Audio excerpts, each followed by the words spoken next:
mà lùi ra khó môi chùa khen cả hai lư khó bùi môi chu lung tu sông sông ăn kim lòng u cha kinh ca khir bang thei lâu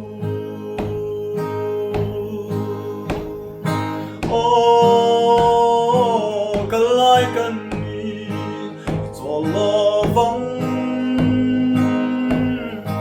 lalpa chakna ringin khapui moi panang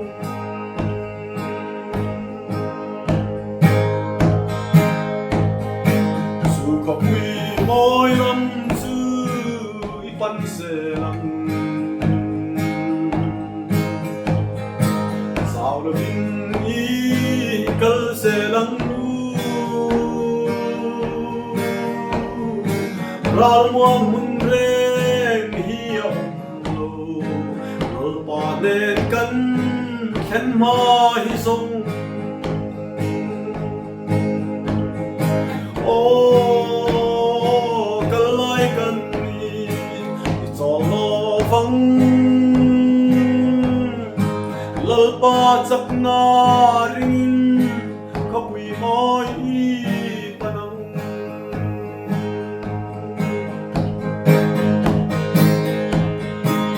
chiang te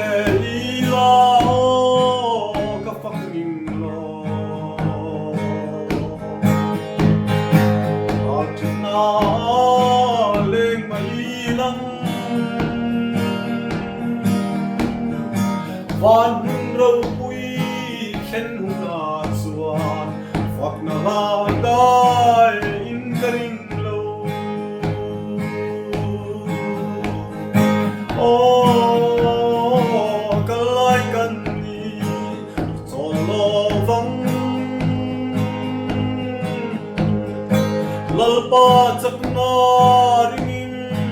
khapui moi panang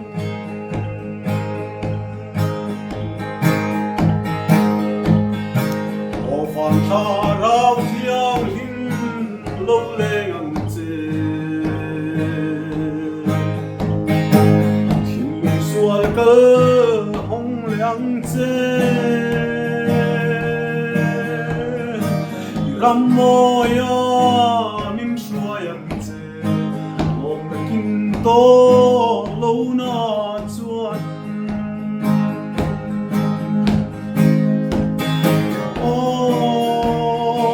kalai kan ni cholo vang lalpa chakna ringin khapui moi panang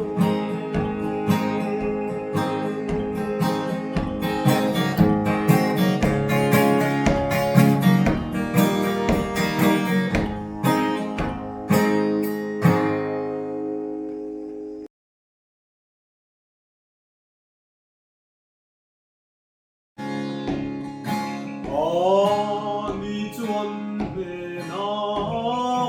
mong ani chu ani te ani anna akhian ngei chuan ong pui ang ani ta ta mi phayang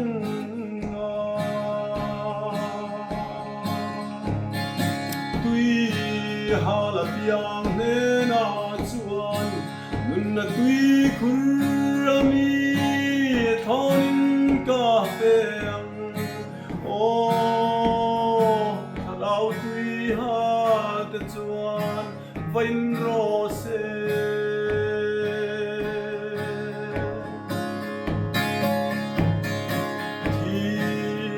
ông lệ thì tô lô vong lung quay na te tra lệ nan te po ông lệ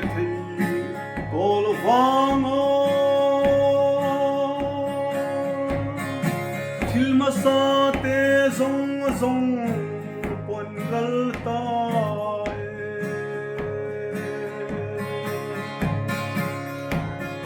tui halat yang ne na chuan mun na tui kurami thon ka pe o tharau tui ha de chuan vain ro se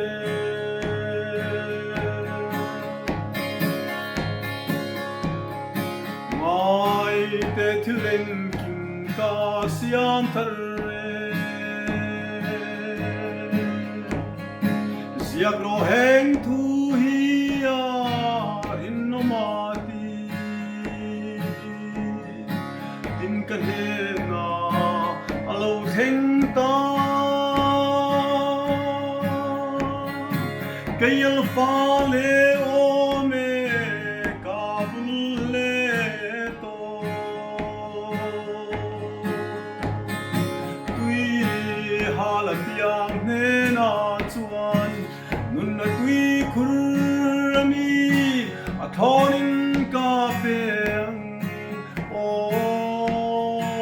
tharau tui ha da chuan vain ro se